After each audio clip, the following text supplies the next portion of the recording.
Multifianton Creation.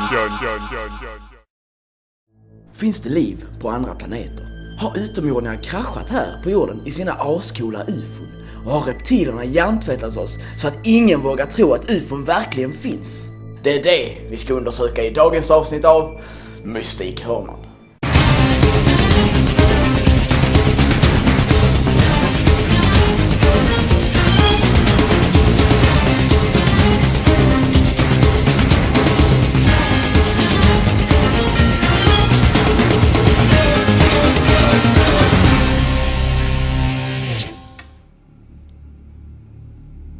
Hej och välkomna till Mystikhörnan.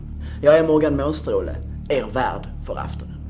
Ända sedan människan kom på att jorden inte är hela universums centrum, utan bara en av miljarder små skitplaneter, så har folk frågat sig, finns det någon annan där ute? Svaret är ja, det finns det. Och det finns starka bevis för det också. Bara kolla på de här bilderna. Här ser man klart och tydligt att ufon flyger runt i våra skyar. Och detta är bara några få av de tusentals foton som folk har tagit sedan man uppfann kameror. Du vet att alla de bilderna har visat sig vara fejkade, va? Börja inte nu igen. Alltså, folk har typ tagit lampskärmar och vänt dem mot kameran eller tagit en tallrik och kastat den i luften och fotat det. Det ser ju kul ut, men du kan ju knappast kalla det bevis. Ja, det säger du, va, men vad säger du om det här? Här har vi en tydlig bild på en hel flotta av ufon som flyger över jorden. Ser det ut som lampskärmar, Leffe? Nej, för det är yes. Yes. Tror du jag är helt dum i huvudet, Leffe? Alltså, allvarligt, det är bara fåglar. Yes har ju vita magar, så när de flyger i ett V över en stad på natten så reflekteras ljuset från deras magar och då ser det ut så.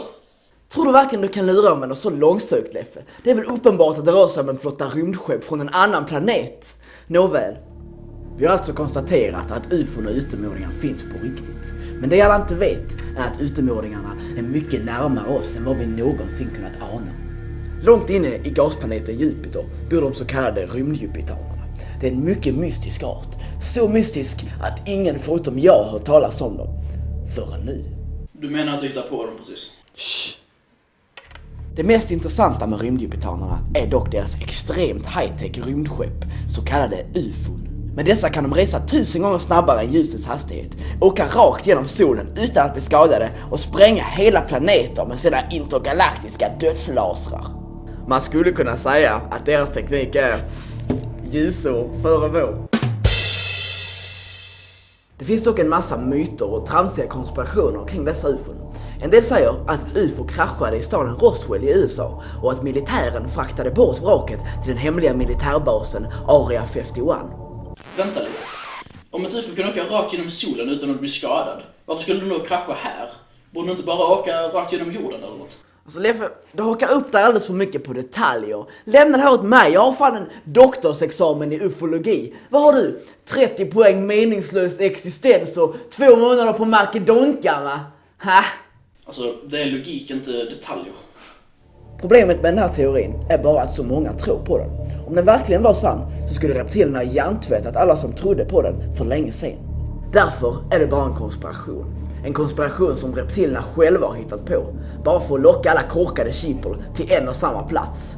De vill bara hålla dem borta från de verkliga bevisen för att ufos och alien faktiskt existerar. Fast inte det är precis det du vill göra egentligen. Du gör ju de här videorna för att sprida dina teorier så att fler ska tro på dem. Så om du faktiskt lyckas så måste du ju vara en reptilie. Nej, tro inte på vad man säger! Klipp bort dem för helvete! Så här mycket är sant. Area 51 finns på riktigt och det kan vara så att det finns ufon där. Men det är inte hela sanningen. Syftet med Area 51 är att få alla oss sanningssökare att stirra oss blinda på just den basen. Men då missar vi den riktigt stora frågan. Vad har de mot av de andra 50 baserna? En liten del av det svaret kan vi idag presentera, kära tittare. Jag har nämligen lyckats knäcka en av reptilernas hemliga koder. Roswell är platsen där reptilierna säger att ufot kraschade. Men Roswell är egentligen bara en kod. En kod som kan delas upp i 2 delar. Ros och Well. Det kändes som om det fattades bokstäver här. Rost. Johannes Brost. Avfrost. I flera dagar sökte jag efter något som kunde tänkas fattas. Men det var ingen som fattades. Och stod istället för blomma, ros, ros. Och snabbt därefter förstod jag att well var på engelska. Ett ord som betyder brunn. Tillsammans bildar delarna nu ordet rosbrunn. Jag satte mig vid datormaskinen och tryckte på knapparna och lät tekniken göra sina underverk. Och snart hittade jag en plats som hade nästan exakt det namn jag sökte på. Den lilla skithålan Rosbrunna i Skåne. Mysteriet var löst. Jag hade lyckats hitta en av de 50 försvunna baserna. För att undersöka saken närmare skickade ut min trogna reporter i fältet, Kenneth Hyvel, för att ta sig en närmare titt på denna den mest hemliga och mystiska av alla UFO-baserna. Över till dig, Kenneth.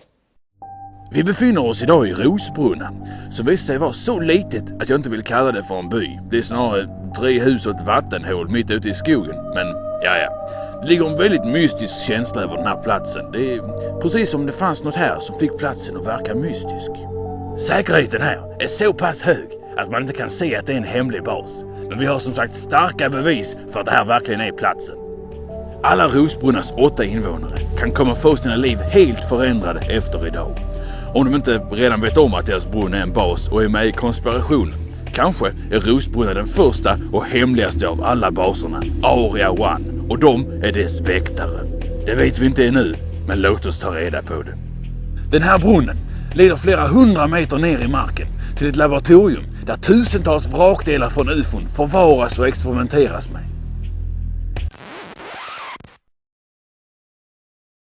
Självklart har de lagt dit en konstgjord botten så man ska kunna se hur djupt det egentligen är. Men det finns en annan väg in.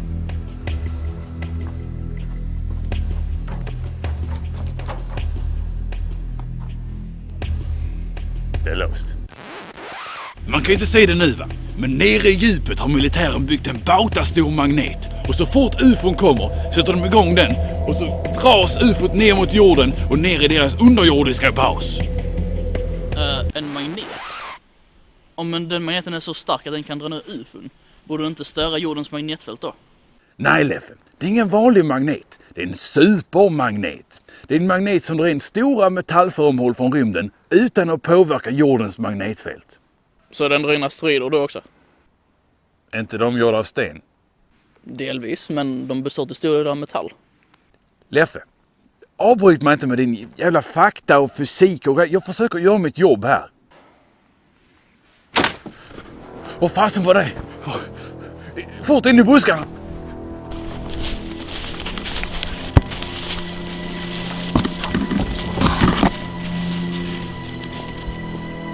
Det måste vara en av Illuminatis hemliga vakter. Tyst, han inte kan höra oss. Håll käften.